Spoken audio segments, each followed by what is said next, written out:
On peut apprendre énormément des lumières de Hanouka.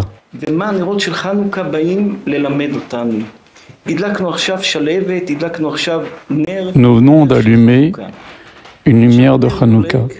On voit bien que la flamme n'aspire qu'à une chose, s'élever vers le haut.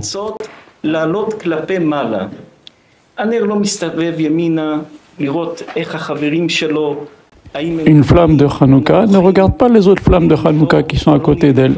Est-ce qu'elles montent plus haut? Est-ce qu'elles éclairent plus? Chaque lumière de Hanouka fait son travail, sans regarder ce qui se passe chez les autres lumières de Hanouka.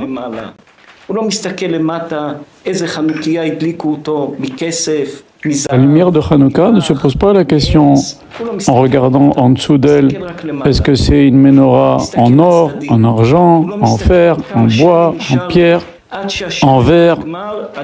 La flamme de Hanouka ne regarde pas s'il reste beaucoup d'huile ou s'il y en a plus beaucoup.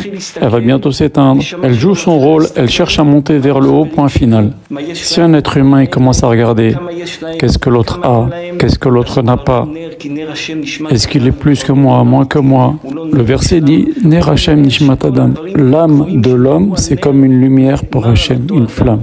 Quand un homme il se conduit comme ça, à regarder ce que les autres ont, ce que les autres n'ont pas, est-ce qu'il est plus, est-ce qu'il a moins, et lui il a de la chance et moi j'ai pas de chance, qu'il a un support d'argent ou d'or ou de verre ou de fer, c'est-à-dire quels sont ses moyens.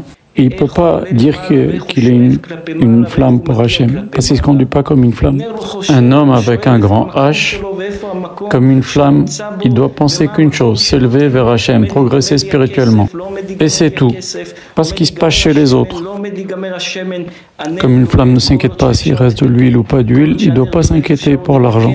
Car tant qu'il reste de l'huile, la lumière peut brûler.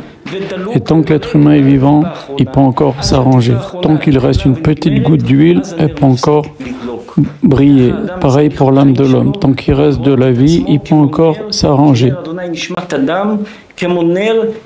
Un juif ou une juive doit prendre l'exemple de la lumière de Hanouka qui monte, elle ne s'occupe pas de ce qui se passe à gauche, ce qui se passe à droite, ce qui se passe devant, au-dessus, en dessous. Elle monte et elle s'élève et c'est tout. Elle s'élève vers Hachem, elle s'élève spirituellement. On doit aspirer à se lever, c'est ça que notre âme requiert. Et c'est ça ce que l'on doit faire.